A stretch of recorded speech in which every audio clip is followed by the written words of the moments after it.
presented to this court. About 20 days after this meeting of this so-called ghost group creation, my client left the state for good. So the issue becomes, Your Honor, number one, it's very relevant. It's relevant because the link between my client and Adam Fox, and I submit to the court, is this alleged ghost group. Without that understanding that, in fact, he left the state, if they come in and they say, well, Ty Garvin pled guilty, he was a part of this group on July 7th, Caleb Franks pled guilty, he was a part of this group on July 7th that was created as ghost group. Now, I can't present to the jury that another individual that was at this meeting where this supposed ghost group was created, took it to trial and was found not guilty. Your Honor, it's relevant. It's fundamental fairness. It's not a waste of time. Let me ask you this. Concerta? Concerta. He was not part of that QRF. He was part of the QRF. He wasn't at the, my information is he wasn't at the meeting, but he was. Oh, and Dan Garris is on Mr. Johnson's witness list as well. But Your Honor, my understanding is Mr. Concerta was part of this alleged QRF, but was not at that particular meeting.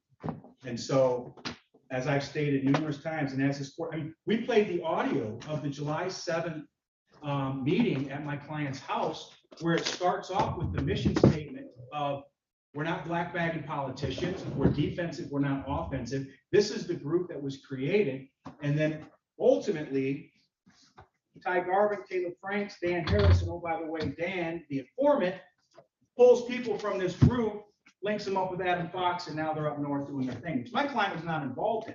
So now we've got individuals, Ty Garvin, Caleb Franks, and Dan Harris, that not only were at this meeting, not only became part of this QRF, but then ultimately went with Adam Fox up north to do everything else when my client was already in South Carolina. So how is that fundamentally fair, Your Honor, that we're going to present to this jury, oh, ladies and gentlemen, this ghost group, and it's been classified by Dan under cross-examination, that's Paul's group.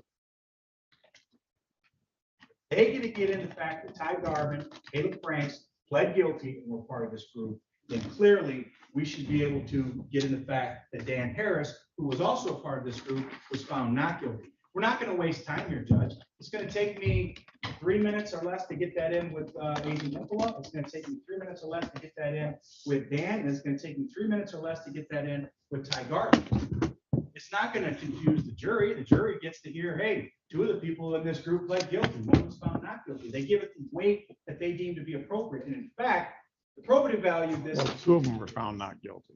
2 were found not guilty, but Your Honor, I'm trying to play fair here by not putting Concerta in this particular argument. I could ask for both of them. I'm not asking for both of them today. I'm only sticking to the ones that went to that meeting on July 7th, because quite frankly, I believe that is the fairness in this case to at least be able to bring in that not guilty. I'm not even asking for both of them. I'm trying to make this as relevant as I possibly can, Your Honor, to show the court that it is relevant. I don't think I would have a basis based upon my argument. I don't think I would have a basis for Concerta, because Concerta was not at that meeting on July 7th when this ghost group was created. Therefore, I left that out because I didn't, I thought maybe the court would find that there was no basis. But certainly, Dan Harris is absolutely relevant. The fact that he was found not guilty, given all the facts in this case. And again, just as the prosecutor said a minute ago, there's no case that says you can't. You can. There's no case that says you can't. This is a balancing test. And Bolden clearly, when you read Bolden clearly was addressing the court, whether the court's balancing test of determining whether it was immaterial or irrelevant was appropriate. They found that in that case, the court's balancing test was appropriate, that it was immaterial and irrelevant. I'm asking this court to find in this case that it is material and it is relevant. And I go back, Your Honor, to the whole crux of the charge here. It's materially supporting a terrorist act. We're going to hear all kinds of stuff from Mr. Beller saying this, saying that, saying this, saying that, saying this. I don't care. What did he do? What was his actions? And this is the main link that they are going to try to present to this jury, keeping him involved with Adam Fox. So I would ask this court to allow that testimony to come in. Who wants to respond? Could I, John, Yeah, go ahead. I think there's a idea of exactly what's going to be presented in court and how and why, which I think maybe Mr. Patrick has stated, but I think about what we're presenting for, and that is this, Judge, is that his client trained terrorists. That's the material support, that's being alleged here. And this whole, ghost repeating and what he did after he trained terrorists is a little bit different. And these are different charges, Judge. In the federal case, they tried and were acquitted. These two individuals were acquitted of conspiracy to kidnap, right? And so when we talk about materially supporting a terroristic act, it's not just kidnapping that's being supported, right? It's a whole host of other things. When you look at the statute and you look at what the definition of terrorism is any violent act that is dangerous to human life and intended to intimidate or coerce a unit of government or the conduct of government. So it's a much broader definition than just one alleged act of conspiracy to kidnap, right? So what we're proving is they trained terrorists, they provided help, they helped terrorists, and they used their gang to do it, right? It's a completely different case than a conspiracy to kidnap one individual. So Judge, this, I think a lot of, what the ghost group is and how that all happened and what that, is showing is not exactly, what we're talking about here. That's it. Also an equitable argument. When we talk about Ty Garvin testifying, he is a person that pled guilty early on in the federal case, and his guilty plea is relevant to whether or not he's going to be telling the truth in this case on the stand in this very separate case. So that obviously has to be asked about his guilty plea because it might influence the way he testifies, right? And the jury's got to decide if he's telling the truth or not, and they got to know those facts. But an acquittal on a conspiracy to kidnap case for two other individuals that are not charged in this case is not relevant to this case. The actual acquittals, which again are acquittals because the prosecutor didn't prove beyond a reasonable doubt, not because they are, commonplace innocent or something. Your Honor, Go ahead, absolutely. Judge, the conspiracy to kidnap the governor is the very terrorist act that my client is on trial for. They can say what they want. Here's the issue. The FBI agent testified under oath on more than one occasion that when my client left the state of Michigan, he had broken no laws. That's facts and evidence. That's testimony. What they're trying to do, Your Honor, guarantee it, is they're trying to link Mr. Beller to Adam Fox, who, by the way, he went to 2 trainings with, total. They want to continue the link, the nexus between Adam Fox and Mr. Beller through this ghost group, and they're going to be able to present to the jury that at least one individual from this ghost group pled guilty. The jury should also be able to be made aware that one. Well, my understanding was both Garvin and was it Franks both pled. Garvin and Franks, I don't think they're going to call, again, I'm trying to be fair with my arguments here. I don't think they're going to call Franks. If they do, that would be my argument too, that 2 of them pled guilty. One of them was found not guilty at trial. 4 of them weren't even charged. And Mr. Beller, who left the state 20 days later, it's relevant. It's absolutely relevant. I don't think it's going to lead to any misuse or any juror confusion or waste of time. And its probative value outweighs the prejudicial effect. In fact, I would argue that in the event that the court denies the motion, it's more prejudicial to my client to have 1, maybe 2 individuals testify that they pled guilty, as opposed to them hearing, hey, they pled guilty, but one person was found not guilty. Let the jurors weigh that for what it is. Anything else? I just have one point. So I guess if I'm hearing the argument correctly, then we'd be able to talk about Adam Fox being found guilty and Barry Croft being found. Absolutely. I'm all for that. I would love to tell I Adam. just want to make sure I understand. Absolutely. I plan on telling him Adam Fox did that job in this trial. I got no problem with that. Yeah, may I ask a question? Consider Daniel Harris is on my witness list.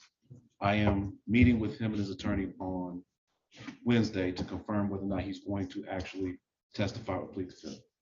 In the court's ruling, will the court include if he testifies and his credibility is challenged on cross-examination by the people, that he's somehow lying or being dishonest? I think that the fact that he was found not guilty and therefore has no basis to be dishonest to help Mr. Musical should come in, Your Honor. But in terms of my witnesses, that's all I ask the court to consider, Your Honor. If he testifies and is challenged for his truthfulness. Judge, I just want to bring the court's attention to the fact that if Mr. Harris chooses to testify, he may be making incriminating admissions. He has not been charged at the state level yet. And that if he does so, that if he doesn't have his own attorney, that he be appointed an attorney, because there may be, in fact, people that want to come in here and testify who have never been charged by the state system. And so, Judge, that I just want to bring that to the court's attention, that you may need to have some sort of attorneys on standby in order to appoint some to advise these people that if they take the stand and say something incriminating, they could be charged by the state of Michigan. His federal, I'm sorry, let me get the point out. No, he has a counsel right now. His federal attorney is going to be part of the meeting that we're going to have at 1, and I presume that's probably going to be part of the discussion. And Seems like a lot of hoops that we're gonna have to jump. We could address it if he actually does end up coming in and wanting to testify, but I just want to bring the court's attention to the fact that, Mr. Caserta even shows up here and he doesn't have an attorney. The court's gonna need to be appointing attorneys for these people. They could be saying incriminating things. I can tell you right now, Conservative is not testifying. Okay.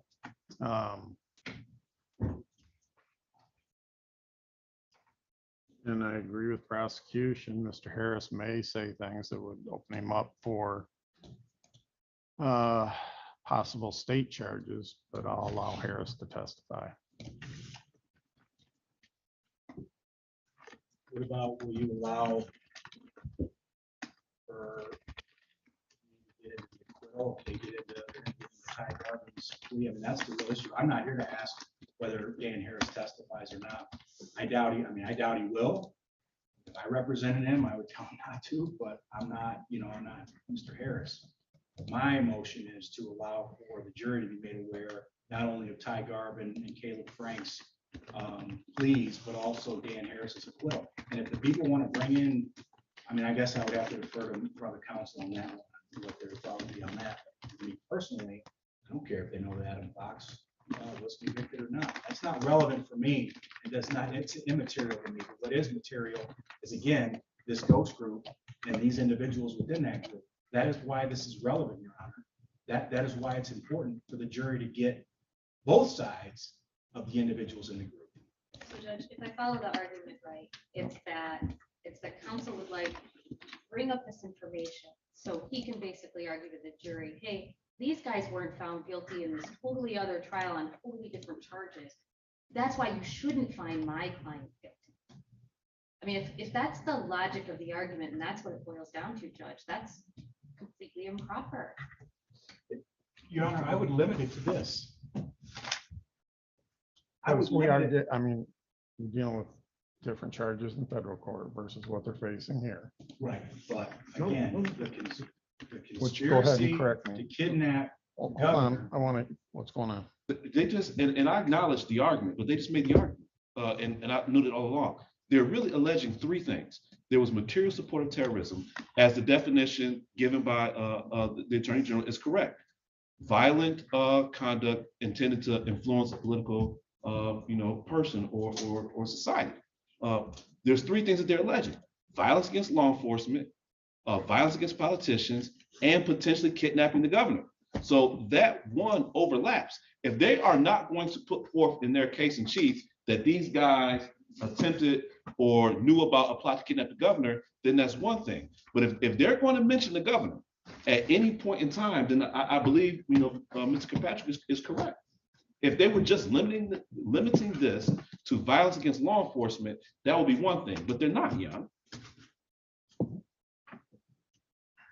And Your Honor, I can tell the court right now, I'm not going to stand in front of this jury and say, ladies and gentlemen, Dan Harris was found not guilty, therefore you must acquit Mr. Beller.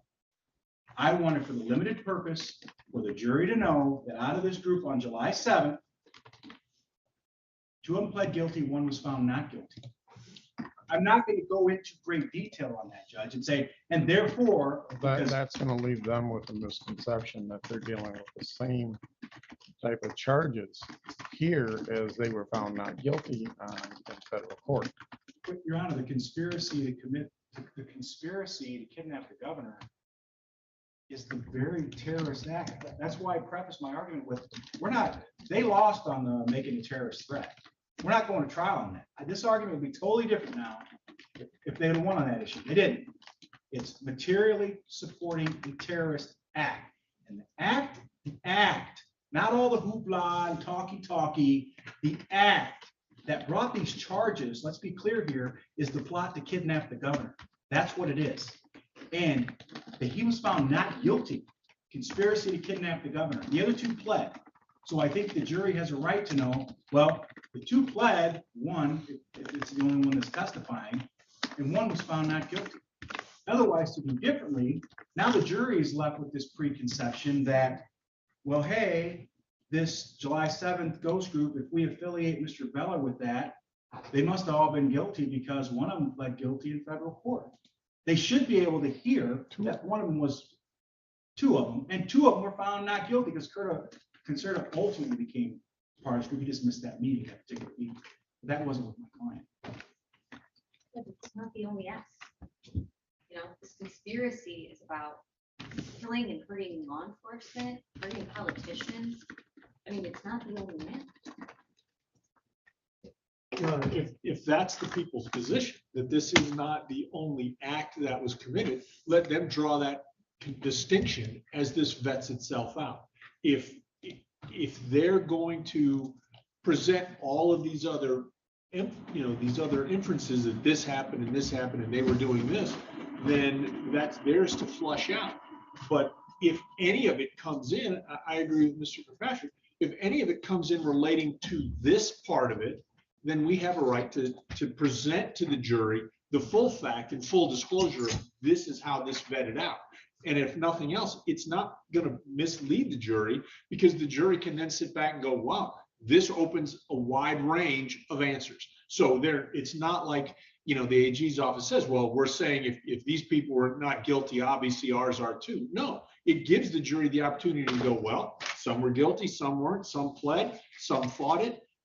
There's a whole range of things that they can do here. So it gives them the opportunity to vet that out for their own self.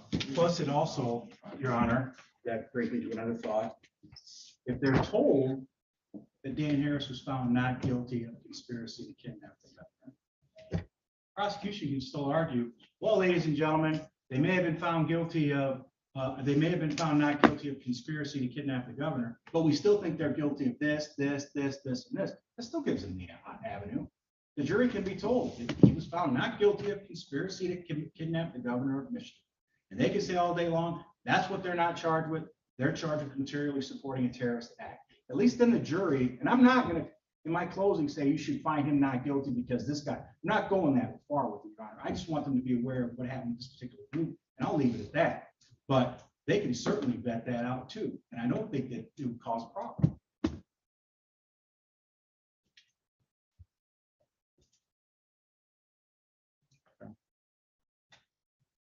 Yeah, I think the distinctions can be drawn between the federal case and this case. Daniel Harris, attorney, Lutzing, I shouldn't say Lutzing, but doesn't see the downside for him testifying in this matter. So be it. I mean, I'm just thinking of from counsel's standpoint, who's representing him, he's probably not going to want to expose him to potentially other charges. I agree, Your Honor. I know when I spoke about it, we were at this point that if he hadn't been charged yet, it would look really bad if they did so. But that doesn't mean it's going to happen. I will let the court. Depending on, but I'm saying know. after he makes statements on the stand, it wouldn't be. Was my position would be anything new than what they already have. But it is a concern, and it's a concern that we're addressing. His attorney, Ms. Kelly, will be part of the meeting that we're having, and I'm going to let co-counsel know and the court know as soon as that meeting wraps up if he is in fact going to testify. and We've already addressed. You'll let the prosecution. Yeah, we've already addressed Adam Fox and Barry Croft. We've already, Yeah, can we put that addressed. on the record real Yeah. quick? Just, there was a request for assistance from counsel. I'm cognizant of the court rules and my applications judge, and I understand that that's withdrawn because we kind of worked out a sort of stipulation. Yeah, or we have, whatever. yeah, we have a stipulation and we worked out something in regards to whatever was needed from Croft and Adam Fox. So I believe they may be on the witness list as well. I'll be striking it from the witness list. And as we've all represented, we have no reason to believe Brandon Caserta is going to actually testify in this trial. And that's not going to provide any issue. There's nothing that we were seeking evidentiary from him. As far as Mr. Musical, I can't speak for anybody else, but that's fine. Anything? Nothing further, Your Serta's not going to be testifying. That's my understanding. You're not calling him. I'm not calling. Honor. No, Your Honor. No, Your Honor. Okay. So let's see what shakes out with Mr. Harris. If his attorney wants to let him testify, we'll hear from him. So, yeah. We'll give him plenty of leeway though to point out the differences. So, yeah. Charges. And regarding my motion, or their motion to eliminate regarding talking about the acquittal.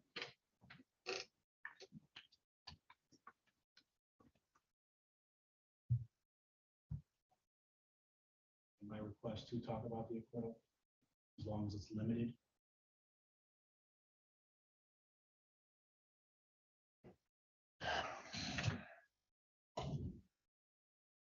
Gonna bring in Garvin and Franks. We're gonna talk about them taking pleas. Just Garvin judges on our Just- witness list. okay. Yours at this point. Dan's gonna testify, the informant who was at this meeting as well, that this is the ghost group created by Mr. Bella. And that's the issue. And so, and then after that, we're gonna have Ty Garvin come in and testify, yeah, I was at that meeting and I pled guilty.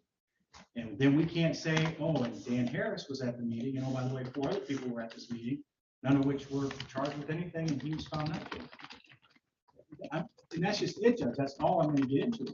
Impala, Garvin, and Dan, and that's it. And in my closing, I would say this July 7th ghost group that was created by, that was alleged to have been created by Mr. Veller, that was ultimately went up north and did all these things. You heard testimony that 2 of them pled guilty and 1 was found not guilty, conspiracy to kidnap the governor. That's all I want to say. I don't want to say, and oh, you can't find my guy not guilty because, oh, by the way, he was found not guilty in federal court. But the jury is, I believe, entitled to hear that 1 pled guilty, 1 was found not guilty, and they can give what weight they want to the audios, the testimony, and everything else. Well, the problem is, first of all, guilty pleas are guilty pleas. That's a totally different thing than an acquittal. We don't know what was in the jury's mind. Oh, I'm sorry, Your Honor. We don't know why the jury did what they did in this case.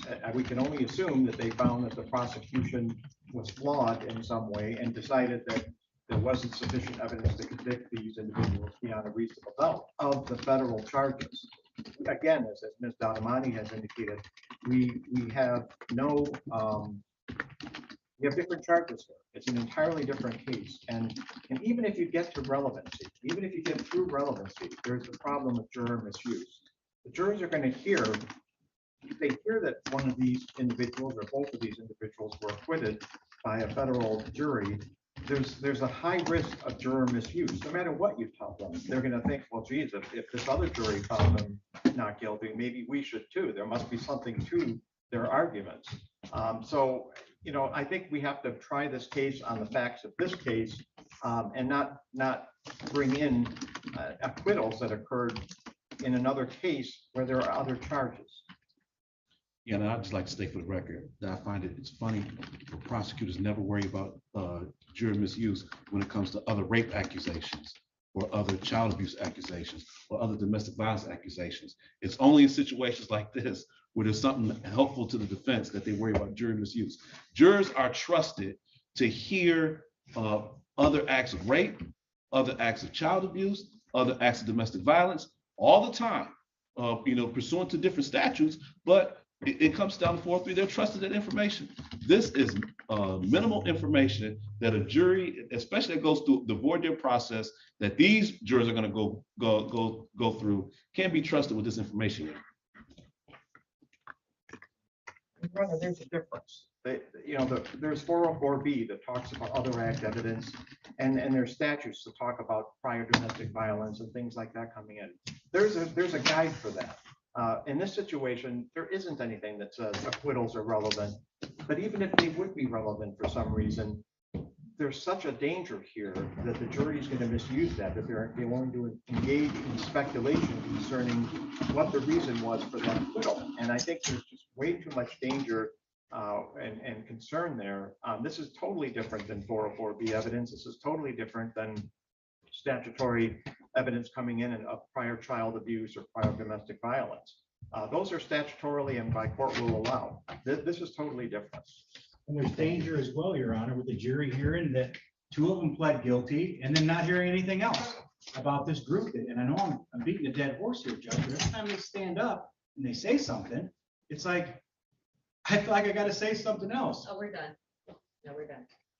And I would just agree with Mr. Kirkpatrick, Your Honor. If we're gonna be able to say, well, the jury can't be trusted to hear about this acquittal and not misuse it, how do we allow them to know about a guilty plea or someone being found guilty and not have them assert that same assumption that, oh, well, somebody got guilty, somebody's getting punished, these guys must have been involved in some way. It's a double-edged sword. Either it's all got to be allowed or none of it should be allowed. But to allow the guilty without the not guilty is, again, fundamentally unfair. And I would say it distrusts the jury to vet through the information, as Mr. Johnson put it, that we're giving them. We're going to vet this jury out. They're going to be very scrutinized, and either they should be able to hear all the truth or none of it.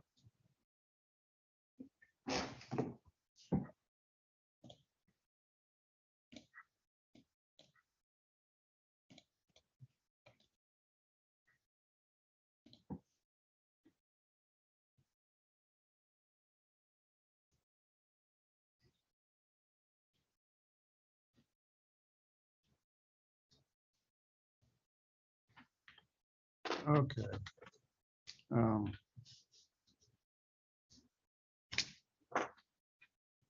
I'll allow you to ask about the not guilty, but I'm gonna give them a lot of leeway when it comes to the nature of the charges, that they were different than what's going on here.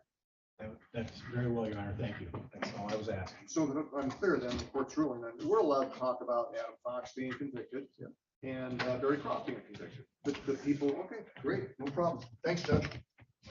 I have no problem with them telling that. Oh, that's just as relevant as him coming in and saying he's found not guilty. But there's a difference in the type of charges, so I'll allow them room to ask those Thank you very questions much, to vet that out. And Judge, just so I'm clear with the people, I only want it for the limited issue of that, that meeting on July 7th.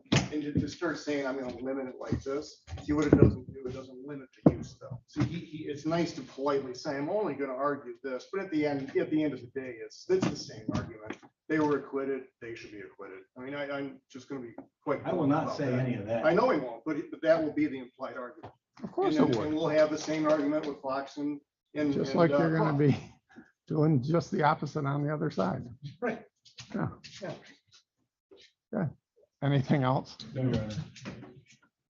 There was one, just a couple of housekeeping matters, Judge, that we would all agree to and we'll put on the record. Sure. So we have two witnesses that will be testifying where it is the. They will not be filmed. Just make sure before they come in, anything like that, we know ahead of time so we can